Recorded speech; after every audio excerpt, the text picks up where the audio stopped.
बेरंग ड्रामा के next episodes में आप देखेंगे कि फरहाना बेगम दुर्बाना से कहती है कि तुम भी अब आयमा के लिए कोई अच्छा सा रिश्ता देखकर उसकी शादी कर दो। दुर्बाना कहती है कि बाजी ये आप क्या कह रही हैं, आप तो जानती हैं कि मेरी तो शुरू से ही यही ख्वाहिश थी कि आयमा आपकी बहू बने और हमेशा यही इसी घर में रहे।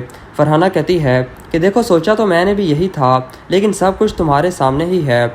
अब शहरयार आयमा से शादी के लिए नहीं माना तो मैं क्या करती, इसीलिए मैं तुम्हें कह रही हूँ कि अब शहरयार की भी शादी हो गई है, इसलिए तुम भी आयमा के लिए कोई अच्छा सा रिश्ता देखकर उसकी शादी कर दो।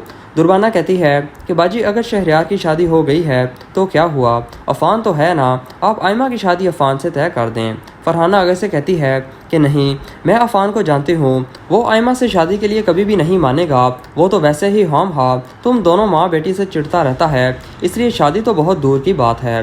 तुम्हें मैंने जैसा कहा है तुम उस पर अमल करो। अब फरहाना की यह बात सुनकर तो दुर्बाना के सारे किए किराए पर पानी फिर जाता है और वो जाकर ये बात आयमा को बताती है। तो आयमा आगे से कहती है कि मुझे भी अब ना तो अफान से शादी करनी है और ना ही किसी और से, मैं अब अगर शादी करूँगी तो वो भी सिर्फ शहरयार से। दुर्बाना कहती है कि ये क्या फजूल बातें कर रही हो, शहरयार की शादी हो चुकी है, इसलिए अब उसका ख्याल अपने जहन से निकाल दो और अफान को अपनी तरफ मुतवज्जा करने की कोशिश करो। जिस पर आयमा कहती है कि मैंने आपसे कहा ना कि मेरी शादी अब सिर्फ शहरयार से ही होगी, इसलिए आप अफान का ख्याल अपने जहन से निकाल दें। और वैसे भी शहरयार की शादी हो गई है तो क्या हुआ, शादियाँ टूट भी तो जाती हैं, इसलिए शहरयार और एमन की शादी भी तो टूट सकती है।